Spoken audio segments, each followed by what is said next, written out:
Hello students, I am Dr. Amit Bhatnagar, working as a Senior Research Officer in the Department of Agronomy, College of Agriculture at G.V. Pant University of Agriculture and Technology, Pantnagar, Uttarakhand.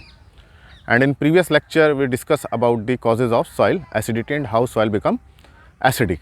And today we will learn what are the factors responsible for soil salinity and how soil become saline. What are the causes? Today we will discuss about it. तो मैंने पिछले बताया था क्या acidity के factors हैं. Today we will learn the factors for salinity, and there are several factors and we can group this factor into several category. And the first category may be geological factor, and it is related with the geology with the parent material. And as in the case of acidic soil, if parent material is acidic, then soil will be acidic. Similarly is the case if soil is basic in nature and rich in salt, parent material is rich in salt, then definitely soil will be saline. For example, basalt rocks. अगर basalt rocks का है उसमें तो soil कैसी हो जाएंगी, saline होंगी. And if parent material contribute more and more salt, definitely soil will be saline. So this is very important factor, parent material, that is related with the geological factor. And if bedrock, subsoil bedrock contributing salt, definitely soil will be saline. So this is related with the parent material, we can say it. And another is the material deposited by rivers, and rivers carry the material and deposit in alluvium plain, and this deposition of material, particularly salt, causes the soil salinity.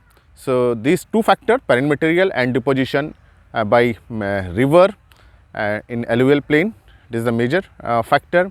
Another is volcanic eruption, जहाँ volcanic eruption होते हैं वहाँ से लावा निकलता है, Magna निकलता है, salt निकलते हैं, और जब वो सॉइल पे फैल जाते हैं तो सॉइल क्या हो जाएगी, सलाइन हो जाएगी. तो ये जो है जियोलॉजिकल फैक्टर हैं जो मैंने आपको बहुत ब्रीफ में बताए हैं. तो जहाँ भी इस तरह की प्रॉब्लम्स होंगी, पेरेंट मटेरियल की है या सब सॉइल में बेड रॉक्स हैं, तो वेदरिंग जो होती है रॉक्स की, वेदरिंग से सॉल्ट निकलते हैं और ये वेदरिंग ही कंट्रीब्यूट करती है. मैंने पिछले लेक्चर में बताया था, ये आज की जो सॉइल है, ये सॉइल जो है कभी रॉक रही होगी और उस रॉक की वेदरिंग से ये जो है सॉइल बनी, और अभी भी still weathering process is taking place. ऐसा नहीं है कि इसमें अभी वेदरिंग नहीं हो रही है, इसमें वेदरिंग चल रही है. Physical weathering, chemical weathering, biological weathering, ये तीन तरह की वेदरिंग होती है. तो अगर इसका पेरेंट मटेरियल इस सॉइल का बेसाल्ट रहा होगा या कोई बेसिक चीज़ रही होगी तो डेफिनेटली इसमें क्या होंगे, साल्ट ज़्यादा होंगे. इसी तरह से माने हिल से रिवर आ रही है, मटेरियल आके डिपॉजिट कर रही है और साल्ट का डिपोजिशन हो रहा है, तो भी ये पूरा एरिया कैसा हो जाएगा, saline होगा. So this is the geological factor. Another factor is climatic factor. This is very important factor, and it is related with the rainfall and temperature. Actually what happens, if salts are present on this surface and we provide the water, irrigation or rainfall etc., then these salt move inside the soil and they leach down with the percolating water and reach to a deeper depth. And again if they come upward with the capillary water, then these salt will deposit on this soil surface and soil will be saline. If leaching is proper and leaching is deep, और salt इतना Leach कर जाए नीचे की दोबारा surface पे ना आ पाए कैपिलरी वाटर से, तब ये सॉइल सलाइन नहीं होगी. तो it means if we want to prevent the soil to become a saline, so leaching should be very good and should be very deep. And leaching is caused by rainfall, and the upward movement, capillary movement, is caused by evaporation, that means by temperature. So it means there are two important factors: rainfall, which is responsible for leaching, and high temperature, which is responsible for evaporation, means upward movement of salt. तो अगर rainfall ज़्यादा हो रहा होगा तो salt क्या जाएंगे, नीचे जाएंगे बिकॉज ऑफ लीचिंग. तो जितना अच्छा रेनफॉल होगा साल्ट उतना नीचे जाएगा और साल्ट की पॉसिबिलिटी क्या होगी, ऊपर आने की कम होगी. अगर टेम्परेचर बहुत ज़्यादा हो रहा है तो क्या जो साल्ट जो नीचे गया है वो एवपोरेटिंग वाटर के साथ, कैपिलरी वाटर के साथ फिर से इस सरफेस से ऊपर आ जाएगा. तो in those region where temperature is very high and rainfall is low, for example arid and semi arid region, soil will be definitely saline. So this is another factor which is related with the climate. तो आप समझ गए होंगे कि कैसे rainfall और temperature contribute कर रहा है. तो रेनफॉल अगर अच्छा होगा तो सॉइल सैलिनिटी की पॉसिबिलिटी कम है, टेम्परेचर हाई है तो सॉइल सैलिनिटी की पॉसिबिलिटी ज़्यादा है. And arid and semi arid reason temperature ज़्यादा होता है, एवापोरेशन बहुत ज़्यादा होता है और प्रेसिपिटेशन, रेनफॉल कम है, तो वहाँ क्या होगा, सॉइल जितना भी साल्ट नीचे जाएगा वो ज़्यादा डेप्थ तक नहीं जा पाएगा, फिर से क्या होगा, कैपिलरी वाटर के साथ, एवापोरेशन के साथ ऊपर आ जाएगा. तो ऐसे रीजन में जो सॉइल सैलिनिटी बहुत ज़्यादा रहती है और रिक्लेमेशन करने में बहुत ज़्यादा प्रॉब्लम आएगी, क्योंकि वो एक कंटिन्यूम बन गया है साल्ट का, नीचे जाना फिर ऊपर आना। अगर रेनफॉल बहुत अच्छा हो जाए, साल्ट नीचे चला जाए, बिल्कुल डेप्थ में चला जाए, तो फिर वो कैपिलरी वाटर के साथ ऊपर नहीं आएगा। So this is the climatic factor. Another factor is hydrological factor.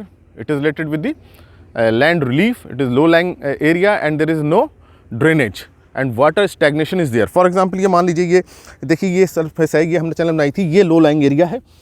ये माना पानी यहाँ इकट्ठा होता है और यहाँ से पानी बहता है, तो यहाँ से पानी क्या होगा, it will run off and it will go outside the field, but there is no drainage, water will be there and there will be evaporation.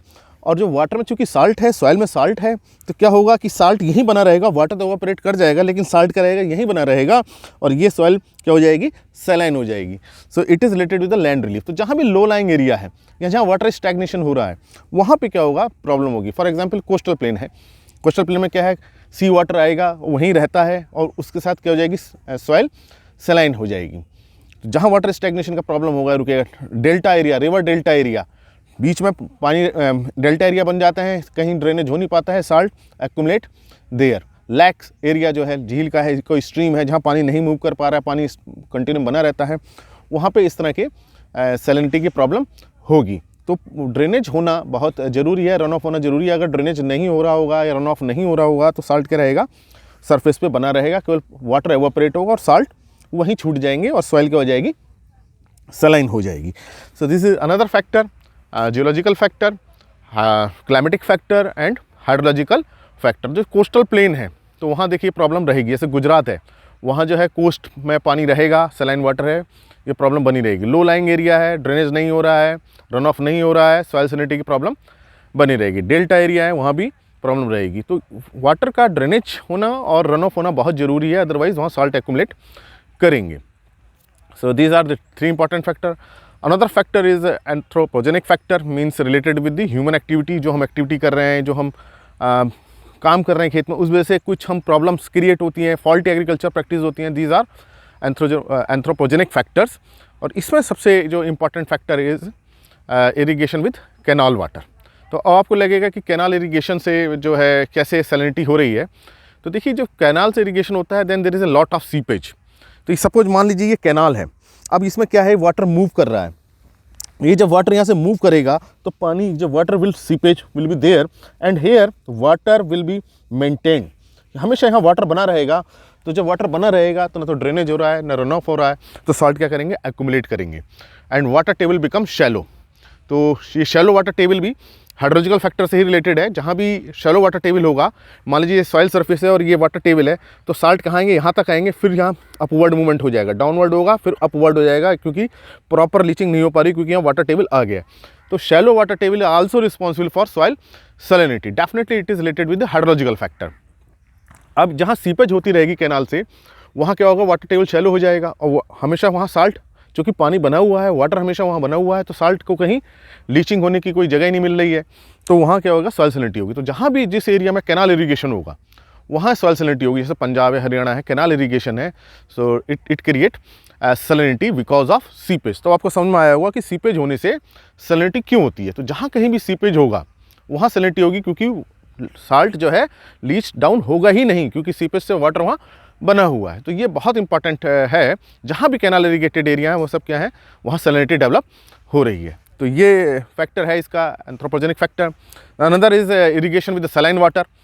तो अगर हम किसी पॉन्ड से या किसी वेल में सलाइन वाटर है, उससे इरिगेशन कर रहे हैं, डेफिनेटली वहाँ क्या होगा, साल्ट बढ़ेगा ही, वहाँ कम नहीं होगा। तो ये जितने भी शैलो वाटर टेबल वाले एरिया हैं, या सलाइन वेल हैं, या पॉन्ड है, या लैक्स हैं, उससे इरिगेशन जहाँ भी हो रही है, वहाँ देखिए सैलिनिटी हो रही है। दूसरा देखिए, जो हम ट्यूबवेल इरिगेशन कर रहे हैं, उससे भी सैलिनिटी का प्रॉब्लम क्रिएट होता है।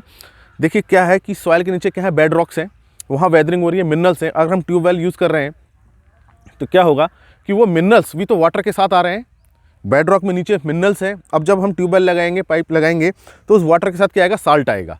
वो साल्ट क्या आएगा, एक्यूमुलेट होगा। तो यहाँ पे इसका मतलब कि हम ट्यूबवेल से भी अगर इरिगेशन करते हैं तो भी वहाँ सैलिनिटी की प्रॉब्लम क्रिएट हो सकती है, अगर बेड रॉक में साल्ट है। तो ये भी एक रीज़न है। जहाँ भी इरिगेशन, अगर ये क्वालिटी, अगर नीचे ऑलरेडी बहुत बेड रॉक में बहुत साल्ट है, तो सॉइल की हो जाएगी धीरे धीरे और सलाइन हो जाएगी, नीचे का साल्ट और ऊपर आता जा रहा है इधर ट्यूबवेल इरिगेशन और एनी अदर मीन्स। तो ये इरिगेशन भी एक कंट्रीब्यूट करती है इसमें। तो हमको क्या करना पड़ेगा इस एरिया में, लीचिंग बहुत अच्छी करनी पड़ेगी, सॉइल की फिजिकल कंडीशन बहुत अच्छी करनी पड़ेगी, पोरोसिटी मेंटेन करनी पड़ेगी, ये एक अनदर फैक्टर है। दूसरा another factor is industrial waste water को हम खेत में डाल देते हैं। सो ये जो जहाँ भी इंडस्ट्रियल वेस्ट वाटर है वहाँ जहाँ हम यूज़ कर रहे हैं, जैसे टैनरी है, वहाँ जहाँ कहीं भी है तो वो कहाँ जाएगा, वाटर खेत में जा रहा है तो वो अपने साथ साल्ट ले जाएगा, वहाँ साल्ट एक्युमुलेट होंगे, अगर नीचे चले भी गए तो फिर से आ जाएंगे कैपिलरी वाटर के साथ। तो जहाँ भी इंडस्ट्री लगी हुई है तो उनके आसपास का सारा एरिया क्या हो जाएगा, सलाइन हो जाएगा, और ये बड़ा डिफ़िकल्ट होता है। इसलिए इंडस्ट्री के वाटर का प्रॉपर ट्रीटमेंट करना बहुत ज़रूरी है, तभी उसको जो है डिस्पोज करना चाहिए। Another factor, anthropogenic factor is destruction of soil structure. अब ये सॉइल स्ट्रक्चर का डिस्ट्रक्शन बड़ा इंपॉर्टेंट है। इसमें देखिए क्या है कि मैंने आपको बताया लीचिंग इज़ वेरी इंपॉर्टेंट। अगर सॉइल को सलाइन होने से बचाना है, leaching is must, and without leaching it is not possible that we can reclaim the soil. And leaching take place in good physical condition, उसके अंदर एरेशन अच्छा होना चाहिए, उसके अंदर पोर स्पेस अच्छा होना चाहिए, तभी वो वाटर मूव करेगा। तो जब भी सॉइल स्ट्रक्चर डिस्टर्ब होगा, सॉइल स्ट्रक्चर ख़राब हो जाएगा, तो उसमें पोरोसिटी क्या हो जाएगी, पुअर हो जाएगी, और वाटर लीच नहीं, उसकी न्यूट्रेंट की लीचिंग नहीं होगी, वाटर का पर्कुलेशन नहीं होगा। And this poor physical structure is due to use of heavy machinery. बहुत हैवी मशीनरी को यूज़ करें, फॉल्टी एग्रीकल्चर प्रैक्टिसेस, और जैसे कि ओवर ग्रेजिंग है, वहाँ से भी सॉइल फिजिकल स्ट्रक्चर पुअर होता है। तो जितने भी फैक्टर्स से सॉइल फिजिकल स्ट्रक्चर पुअर होगा, पर्कुलेशन कम होगा, लीचिंग कम होगी, और सैलिनिटी की प्रॉब्लम बढ़ेगी। Another factor anthropogenic is deforestation. अब आप सोच रहे होंगे डिफॉरेस्टेशन से कैसे सैलिनिटी हो रही है। Deforestation is linked with the rainfall, where there is a deforestation definitely rainfall is low, if rainfall is low leaching is low, if leaching is low then salinity is high. So this also anthropogenic factor. तो ये कुछ factors मैंने आपको बताए कि जिनसे जो है सॉइल सलाइन हो रही होगी। तो ये मेरे ख्याल से आपको अच्छे समझ में आया होगा। मैं इसको फिर से बता देता हूँ। जो मैंने पहले बताया, geological factor related with the plant material, soil parent material, then climatic factor related with the temperature and rainfall, hydrological factor related with the land relief and shallow water table, then anthropogenic factor related with the human activities and faulty agriculture practices। तो ये आपको समझ में आया होगा कि soil कैसे saline हो जाती है। एक अगले लेक्चर में मैं आपको बताऊंगा कि क्या डिफरेंस होता है saline soil, alkali soil, and क्या इनके कैरेक्टरिस्टिक्स होते हैं। तो वो उसको हम अलग उसमें समझेंगे। अभी मैंने ये बताया है कि सॉइल कैसे सलाइन हो जाती है। सो आई होप ये लेक्चर आपको अच्छा लगा होगा। तो please like this lecture, share with the other students, and अगर आपने सब्सक्राइब नहीं किया चैनल को तो सब्सक्राइब करें। Thank you very much.